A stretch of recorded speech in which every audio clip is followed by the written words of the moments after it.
ಸರ್ಕಾರ ಹಾಗೂ ಪ್ರತಿಪಕ್ಷ ಬಿಜೆಪಿಗರ ಸಂಘರ್ಷ ತಾರಕಕ್ಕೆ ಏರಿದೆ. ಗ್ಯಾರಂಟಿ ಮುಂದುವರಿಸಲು ಸರ್ಕಾರದಲ್ಲಿ ಹಣವಿಲ್ಲ, ಸರ್ಕಾರ ದಿವಾಳಿಯಾಗಿದೆ ಅಂತಿದ್ದಂತಹ ಬಿಜೆಪಿಗರಿಗೆ ಗ್ರಾಮೀಣಾಭಿವೃದ್ಧಿ, ಪಂಚಾಯತ್ ರಾಜ್ ಹಾಗೂ ಐಟಿ-ಬಿಟಿ ಪ್ರಿಯಾಂಕ್ ಖರ್ಗೆ ಕೌಂಟರ್ ಅನ್ನ ನೀಡಿದ್ದಾರೆ.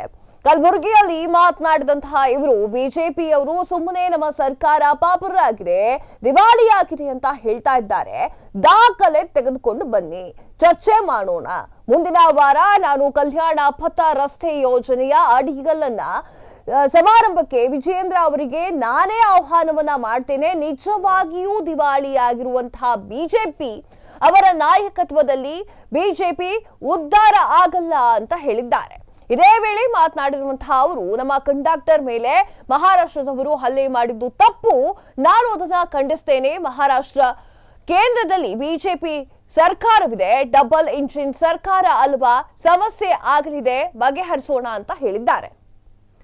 ಏನಾದರೂ ಮಾಡಬೇಕಂದ್ರೆ ಕೇಂದ್ರ ಸರ್ಕಾರ ಏನು ಕನ್ನಡಿಗರಿಗೆ ಅನ್ಯಾಯ ಮಾಡ್ತಾ ಇದ್ರೆ ಅದ್ರ ಬಗ್ಗೆ ಅವೇರ್ನೆಸ್ ಮಾಡಿ ಹೋಗಿ ಕೇಂದ್ರ ಸರ್ಕಾರದಲ್ಲಿ. ಇದರ ಬಗ್ಗೆ ಮಲ್ಲಿಕಾರ್ಜುನ್ ಖರ್ಗೆ ಅವರು ಪ್ರಿಯಾಂಕ್ ಖರ್ಗೆ ಅವರು ಒಂದಿಷ್ಟು ಮಾತನ್ನ ಆಡಿದ್ದಾರೆ. ಪ್ರಿಯಾಂಕ್ ಖರ್ಗೆ ಏನೆಲ್ಲ ಮಾತನಾಡಿದ್ರು ಅನ್ನೋದ್ರ ಬಗ್ಗೆ ಒಂದ್ ಸ್ಮಾಲ್ ಬೈಟ್ ಇದೆ, ಕೇಳ್ಕೊಂಡು ಬರೋಣ ಬನ್ನಿ.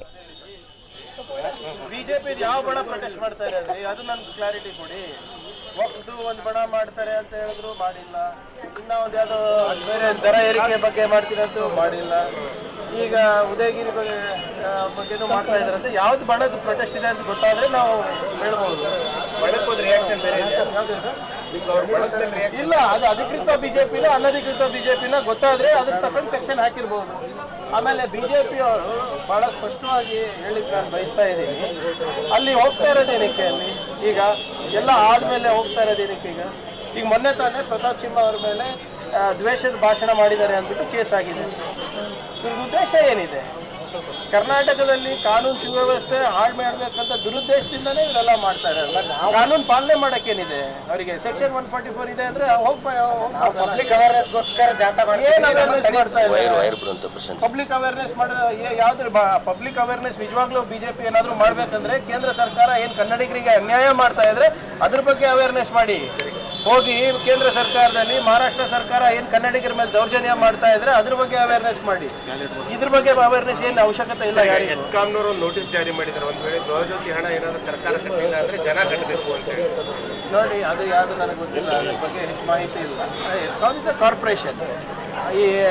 ಏನು ಈ ಯೋಜನೆ ಇದೆ ಕಾರ್ಪೊರೇಷನ್ ಅನುಷ್ಠಾನ ಆಗುತ್ತೆ, ಸರ್ಕಾರ ಅದು ಪಾವತಿ ಮಾಡುತ್ತೆ. ಜನರು ಯಾಕೆ ಇಲ್ಲ, ಯಾರು ಅದು ಕೊಟ್ಟಿದ್ದಾರೆ ನಮ್ಗೆ ಸಂಪೂರ್ಣವಾದಂಥ ಮಾಹಿತಿ ಇಲ್ಲ ನನಗೆ. ಆದರೆ ಏನೇ ಇದ್ರೂ ಸರ್ಕಾರನೇ ಭರಿಸ್ಬೇಕು. ಇಟ್ಸ್ ಏನು guarantee by the government, not by the ESCOM. ಎಸ್ಕಾಂದವ್ರು ಯಾರೋ ಏನೋ ಮಾಡಿರ್ತಾರೆ ಅಂತ ಅದಕ್ಕೆಲ್ಲ ನಾವು ಗಮನ ಕೊಡೋದ ಅವಶ್ಯಕತೆ ಇಲ್ಲ. ಎಸ್ಕಾಮಿಂದ ಏನಾಗ್ತಾ ಇದೆ ಅದನ್ನ ಪಾವತಿ ಮಾಡೋದು ನಮ್ಮ ಜವಾಬ್ದಾರಿ ಆಗುತ್ತೆ. ವಿಜೇಂದ್ರ ಅವ್ರ ದಿವಾಳಿ ಆಗಿದೆ. ಫಸ್ಟ್ ಅವ್ರ ಏನು ದಿವಾಳಿತನ ಅವ್ರ ಪಾರ್ಟಿನಲ್ಲಿದೆ ಅದ್ರ ಬಗ್ಗೆ ಮಾತಾಡಲಿ. ಕೇಂದ್ರದಿಂದ ಆಗ್ತಾ ಇರುವಂಥ ಅನ್ಯಾಯ ಏನಿದೆ ನಮ್ಮ ರಾಜ್ಯಕ್ಕೆ ಅದ್ರ ಬಗ್ಗೆ ಮಾತಾಡಲಿ. ಸುಮ್ಮನೆ ಪಾಪರ್ ಸರ್ಕಾರ, ಆ ಸರ್ಕಾರ, ಈ ಸರ್ಕಾರ ಅಂತ ಹೇಳ್ತಾ ಇದಾರಲ್ಲ. ಇನ್ನೇನು ಮುಂದಿನ ಶನಿವಾರ ಬರಲಿ, ಅವರಿಗೂ ಆಹ್ವಾನ ಮಾಡ್ತೀನಿ. ಕಲ್ಯಾಣ ಕರ್ನಾಟಕ ವತಿಯಿಂದ, ಬೋರ್ಡ್ ವತಿಯಿಂದ 1000 ಕೋಟಿ ರೂಪಾಯಿದು ಕಲ್ಯಾಣ ಪಥ ಉದ್ಘಾಟನೆ ಆಗ್ತಾ ಇದೆ. ಇನ್ನು 1 ತಿಂಗಳಾದ್ಮೇಲೆ ಪ್ರಗತಿ ಪದ 5000 ಕೋಟಿನಲ್ಲಿ ನಾವು ಅನುಷ್ಠಾನಕ್ಕೆ ತರ್ತಾ ಇದ್ದೀವಿ. ಬರಲಿ, ಅವರು ಬರಲಿ, ಅವ್ರ ಕಾನ್ಸ್ಟಿಟ್ಯೂನ್ಸಿಗೂ ಕೊಡ್ತಾ ಇದೀವಲ್ಲ ದುಡ್ಡು. ಪಾಪರ್ ಆಗಿದೆ ಸರ್ಕಾರ, ಏನು ಅಂಕಿಅಂಶಗಳು ತೋರಿಸ್ಲಿ ಸರ್. ಅವರು ಸಾಲ ಮಾಡಿ ತುಪ್ಪ ತಿಂದಿರೋ ಅವರು, ಅವರ ಏನ ಸಾಲದ ಬಡ್ಡಿ ಕಟ್ತಾ ಇರೋದು ನಾವು. ವಿಚಾರದಲ್ಲಿ ಅನಗತ್ಯ ಗೊಂದಲ ಆಗ್ತಾ ಇದೆ. ಮಹಾರಾಷ್ಟ್ರದಲ್ಲಿ ಕಂಡಕ್ಟರ್ ಬಸ್ಗೆ ಬೆಂಕಿ ಹಚ್ಚಿದ್ರು. ನೋಡಿ, ನಾವಂತೂ ಅದನ್ನ ಖಂಡಿಸ್ತೀವಿ. ಬೆಳಗಾವಿ ಬಗ್ಗೆ ಯಾರು ಪುಂಡಾಟಿಕೆ ಮಾಡೋ ಅವಶ್ಯಕತೆ ಇಲ್ಲ. ಭಾಳ ಸ್ಪಷ್ಟವಾಗಿ ನಾವು ಸಂದೇಶ ಮಹಾರಾಷ್ಟ್ರದವರಿಗೂ ಹೇಳಿದ್ವಿ, ಕೇಂದ್ರ ಸರ್ಕಾರದವರಿಗೂ ಹೇಳಿದ್ವಿ. ಈಗ ಮಹಾರಾಷ್ಟ್ರದಲ್ಲಿ ಅವ್ರ ಸರ್ಕಾರ, ಬಿಜೆಪಿ ಅವ್ರ ಸರ್ಕಾರ ಇರೋದು, ಕೇಂದ್ರದಲ್ಲೂ ಅವ್ರದೇ ಸರ್ಕಾರ ಇರೋದು. ಡಬಲ್ ಇಂಜಿನ್ ಸರ್ಕಾರಗಳು ಮಾತಾಡ್ಕೊಂಡು ಹೇಳಿ ಹೀಗೆಲ್ಲ ಮಾಡಬಾರ್ದು ಅಂತ. ಯಾವುದು ಪುಂಡಾಟ ಮಾಡಿದವ್ರು ಎಲ್ಲ ಯಾರೇ ಇರ್ಬೋದ್ರಿ. ಕರ್ನಾಟಕದ ನೆಲ ಜಲ ವಿಚಾರ ಬಂದಾಗ ಅವೆಲ್ಲ ಏನೂ ಇಲ್ಲ. ನಮಗೆ ಕ್ಲಿಯರ್ ಮ್ಯಾಂಡೇಟು, ಜನರು ನಮ್ಮ ಗಡಿಯನ್ನು ಸಂರಕ್ಷಣೆ ಮಾಡೋಕ್ಕೆ ಕೊಟ್ಟಿದ್ದಾರೆ, ಕನ್ನಡಿಗರಿಗೆ ಉದ್ಧಾರ ಆಗ್ಬೇಕಂತ ಮಾಡೋಕ್ಕೆ ಕೊಟ್ಟಿರೋದು ನಮ್ಗೆ ಮ್ಯಾಂಡೇಟ್. ಈಗ ಮತ್ತೆ ಶಿವರಾತ್ರಿ ಬಂತು, ಆಳಂದಲ್ಲಿ ರಾಘವ ಚೈತನ್ಯ ಶಿವಲಿಂಗ ಪೂಜೆ ಸಲ್ಲಿಸಂತದ್ದು. ನೋಡಿ, ಕಾನೂನು ಎಲ್ಲರಿಗೂ ಅನ್ವಯಿಸ್ತದೆ. ಅದು ಯಾವರೇ ಇರಲಿ.